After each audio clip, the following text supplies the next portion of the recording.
Hola, buenos días. Mi nombre es María Fernanda Gámez Guerrero. Soy estudiante de la licenciatura en Pedagogía y en este video te voy a platicar un poco acerca de cómo era la educación en México durante la época prehispánica y durante la época de la colonia. Lo que actualmente es la República Mexicana antes era la cuna de civilizaciones muy importantes como los aztecas, los mayas, los teotihuacanos, los olmecas, y cada una tenía características diferentes. Cada una tenía su política, su religión, pero todas fueron expandiendo su territorio hasta lo que hoy conocemos como estados de Sonora, Chihuahua, entre otros. Y algunas tuvieron conflicto entre sí, pero algo que tenían en común todas estas civilizaciones es que la familia era muy importante para ellos, sobre todo para el pueblo azteca, ya que consideraban al padre como un sabio porque decían que era el que más edad tenía de la familia. Entonces, como tal, el padre era el encargado de darle la educación a sus hijos, sobre todo a los varones, ya que las mamás se encargaban más de darle la educación a las hijas y enseñarles labores domésticos. Pero también podían asistir a escuelas como el Tepochcali y el Calmecac, que vamos a hablar un poquito más acerca de ellas. El Tepochcali se trataba de centros de enseñanza para los muchachos del pueblo en general, y se les enseñaba oficios para la vida y para su casa. A los varones se les enseñaba para trabajar en el mundo laboral y a las mujeres labores domésticos, mientras que el Calmecac se les preparaba para ser tanto sacerdotes, jueces, maestros, gobernantes, y se les enseñaba materias como la historia, las matemáticas y otras ciencias, pero sobre todo en valores morales. Ahora hablaremos de la educación durante el periodo colonial. Antes la educación era parte de la iglesia, es decir, iban al catecismo los niños y les enseñaban rezos, pero a su vez los números y letras, y cada escuela estaba entrelazada con la iglesia, una dependía de la otra, y la enseñanza del catecismo era para todos y sus normas los obligaban por igual.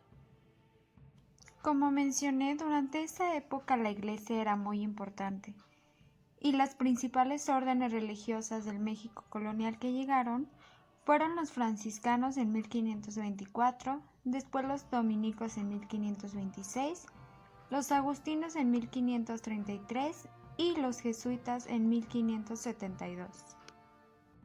Con ello se dio la creación de instituciones muy importantes como el Colegio San José de Belén de los Naturales, el Colegio Santa Cruz de Tlatelolco, que era la primera escuela superior que brindaba educación a los indígenas, y la Real y Pontificia Universidad de México, que se creó para que los hijos de los españoles fuesen industriados en la fe católica y demás facultades, y se fundó el 25 de enero de 1533. Los dominicos crearon el Colegio de San Nicolás, los agustinos, el fray Alonso de la Veracruz, fundó la primer biblioteca en la Nueva España. Y los jesuitas fueron los encargados de crear el Colegio de San Pedro y San Pablo, que se creó a partir del interés que tenían los jesuitas por querer educar a la juventud, y se convirtió en uno de los principales centros de enseñanza en donde se practicaban los métodos pedagógicos más avanzados durante aquella época. Después se dio la creación de varios colegios como el de San Miguel, San Bernardo y San Gregorio, y el colegio de San Ildefonso, que los jesuitas decidieron unirlos en un solo colegio, y ha sido sede de importantes instituciones educativas, y actualmente es un museo para promover el arte. Después, en el año de 1792, se creó el Real Seminario de Minería, que fue una escuela destinada a la técnica de minas y mejorar la producción minera de la Nueva España, que tenía su sede aquí en México.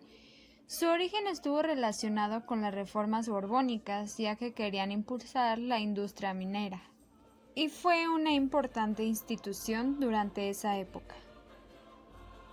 También durante esa época, en el año de 1786, se creó el Jardín Botánico, y los españoles lo hicieron con la intención de tener un lugar de estudio de la botánica aquí en México, donde les enseñaban la actualización de conocimientos sobre las plantas, la clasificación de las plantas y la nomenclatura durante la época. Y querían lograr tener una idea de la flora mexicana con la intención de enseñarles a los alumnos biólogos, químicos, todo lo relacionado con los conocimientos de la flora mexicana. Como ves, la educación aquí en México ha sido muy importante desde el periodo prehispánico. Eso fue todo por el video, espero te haya agradado. Gracias.